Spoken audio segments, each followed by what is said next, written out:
Hello everyone, welcome back to my channel. आज मैं आपके साथ शेयर कर रही हूँ दो तरह की मावा गुजिया की रेसिपी। आप देख पा रहे हैं कितनी जूसी है गुजिया और एकदम खस्ता भी बनी है। और इसमें शाइनिंग कितना है आप देख पा रहे हैं, कितनी बढ़िया दिख रही है। इसे आप लंबे समय तक स्टोर करके बिल्कुल इसी तरह से बनाए रखेंगे और ऐसे ही बने रहेंगे, हमेशा खस्ता ही बने रहेंगे, ये कभी सॉफ्ट नहीं पड़ेंगे और इसकी शाइनिंग भी कम नहीं होगी। और ये देखिए प्लेन है, इस पे चाशनी की कोटिंग नहीं की हुई है। ये भी कितना परफेक्ट दिख रहा है। तो चलिए वीडियो के एंड तक बने रहिएगा और वीडियो को पूरा ज़रूर देखिएगा। तो चलिए रेसिपी शुरू करते हैं। उसके लिए सबसे पहले हमें एक परात लेनी है या एक बड़ा गमला लेना है और मैं एक कटोरी मैदा डाल रही हूँ। तो एक कटोरी मैदा में ना हमें एक बड़ा चम्मच लग जाएगा घी।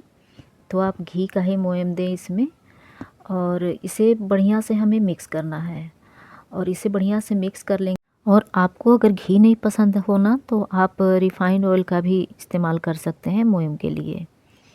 पर अगर घी पसंद है तो आप घी से ही इसमें मोयम दें तो ज़्यादा बढ़िया लगता है, एकदम खस्ता बनता है। अब इसमें 2 चुटकी के लगभग मैं नमक डाल रही हूँ और नमक डाल करके मिक्स कर लेंगे। अब देखिए मोयम एकदम परफेक्ट है, कितना बढ़िया से बंध रहा है ये और तोड़ने के बाद टूट रहा है। तो ये आप इस तरह से अगर डालते हैं ना तो एकदम खस्ता बनता है और जितने दिन तक आप रखना चाहें रख सकते हैं, बिल्कुल भी सॉफ्ट नहीं होता। तो अब एकदम बढ़िया से मिक्स कर लिया है मैंने।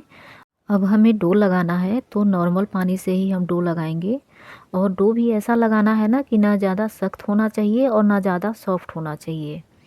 तो हमें एकदम नॉर्मल डो लगाना है, थोड़ा सा सख्त रखेंगे, एकदम नॉर्मल नहीं रखेंगे, सॉफ्ट ज़्यादा नहीं करना है, हमें थोड़ा सख्त ही रखना है। तो देखिए ये डो तैयार है और एकदम परफेक्ट है ये। और इसे बढ़िया से मिक्स करके अब हमें ढक के रख देना है लगभग 5 से 10 मिनट के लिए। तो अब 5 से 10 मिनट हो गया है और 5 से 10 मिनट के बाद थोड़ा सा और सॉफ्ट हो जाता है। तो देखिए और सॉफ्ट हो गया है ये। तो इसे फिर से मिला करके चिकना कर लेंगे। अब मैं ले रही हूँ गुजिया के फिलिंग के लिए मावा ले रही हूँ, जो मैंने चंद्रकला बनाया था ना उसी का है ये। तो उस दिन मैं चंद्रकला की रेसिपी आपके साथ शेयर की थी ना 2 दिन पहले, तो वही वाली फिलिंग है ये। तो उसमें मैंने थोड़ा कम मीठा रखा था, तो इसमें और मैं 2 चम्मच जितना डाल रही हूँ चीनी का पाउडर, ताकि और बढ़िया से मीठा हो जाए ये। और अगर आपने नहीं देखी है ना चंद्रकला की रेसिपी तो आप मेरे चैनल पे जा कर के देख सकते हैं कि मैंने किस तरह से तैयार किया है इसे। फिर भी मैं आपको बता देती हूँ, इसमें खोआ है और नारियल है, सूखा नारियल, बादाम है और काजू है। आप चाहें तो इसमें और भी ड्राई नट्स ऐड कर सकते हैं या सूजी भी ऐड कर सकते हैं। तो अब ले रही हूँ मैं छोटी सी लोई और उसे हमें इस तरह से बेलना है। तो मैं आपको 2 तरह से दिखा रही हूँ, एक सांचे वाली दिखा रही हूँ और एक हाथों से बना के दिखा रही हूँ। तो अभी हमें 2 तरह से बनाना है। तो इसे थोड़ा सा लेना है हमें बड़ा ही, मतलब कि थोड़ा लंबा बेलना है हमें, क्योंकि इसे भी हमें कट करना है। तो एक शार्प एज का मैं ले रही हूँ प्लेट और उसी से हमें कट कर लेना है। तो ऐसे एकदम इक्वल रहेंगे और ऐसे हाथों से बेलते हैं ना तो इक्वल नहीं होते हैं, टेढ़े मेढ़े हो जाते हैं। ऐसे चाहें आप तो हाथों से भी बेल सकते हैं। तो इसे इस तरह से कट कर लेंगे और इसके सेंटर में रख देंगे फिलिंग को। तो फिलिंग आप जितना चाहें आप इसमें जितना कंफर्टेबल हो उतना इसमें डालें। और डालने के बाद ध्यान रहे कि किनारी पे नहीं आना चाहिए फिलिंग ज़रा सा भी। और अगर किनारी पे आ जाता है ना तो फिर ये तेल में जाने के बाद फट जाता है और सारी फिलिंग बाहर आ जाती है और तेल भी गंदा हो जाता है। और इसके ऊपर फिर जितना मेरा फिलिंग है ना इसके ऊपर धब्बा धब्बा हो जाता है तलने के बाद। तो इसलिए हमें ध्यान रखना है इस बात का। और इस तरह से पैक कर लेंगे किनारे से उठाते हुए और हमें इस तरह से मोड़ देना है। तो इस तरह से फोल्ड कर लिया और थोड़ा सा दबाते हुए हमें खींच लेना है, इसे खींचते हुए दबाते हुए करना है और इस तरह से बढ़िया से चिपका लेंगे। हमें पानी की ज़रूरत नहीं है यहाँ पे, क्योंकि हम बढ़िया से इसे मतलब इतना बढ़िया से पैक करेंगे कि ये तेल में तलने के बाद भी नहीं खुलेगा। तो मैं आपको एकदम इजी तरीका बता रही हूँ, तो आप इस तरह से ज़रूर से एक बार ट्राई करें। तो इस तरह से देखिए प्रेस करेंगे, फोल्ड करेंगे, प्रेस करेंगे, फोल्ड करेंगे। इसी तरह से करते हुए हमें बना लेना है। और देखिए एक बन करके रेडी हो गया। देखिए कितना बढ़िया बना है और कितना स्मूथ है, कितना परफेक्ट बना है, एकदम लग रहा है ना एकदम कितना डिलीशियस। तो इसे भी रखेंगे अब साइड में। और एक और मैं आपको दिखा रही हूँ। तो बिल्कुल उसी तरह से कर लेंगे, सेंटर में रखेंगे, इसे पकड़ के दोनों एज को उठाएंगे और इसे दबाते हुए हमें प्रेस करना है और प्रेस करके फोल्ड करते जाना है। तो देखिए इस तरह से बिल्कुल। और ऐसे होता है ना, हाथों से हम जब बनाते हैं तो कोई बड़ा हो जाता है, कोई छोटा हो जाता है, कोई मोटा हो जाता है, कोई पतला हो जाता है। तो आप अगर हाथों से बनाते हैं तो बिल्कुल इसी तरीके से हो जाता है, एकदम परफेक्ट नहीं बनता है। और देखिए ये थोड़ा सा चौड़ा हो गया है क्योंकि एक ही साइज़ मैंने काटा है, लेकिन देखिए फिर भी दोनों अलग अलग है ना। तो हाथों से बनाने के बाद इसी तरीके से हो जाता है, कोई छोटा, कोई बड़ा, कोई मोटा, कोई पतला। तो अब हाथों से तो दो मैंने बना करके दिखा दिया आपको।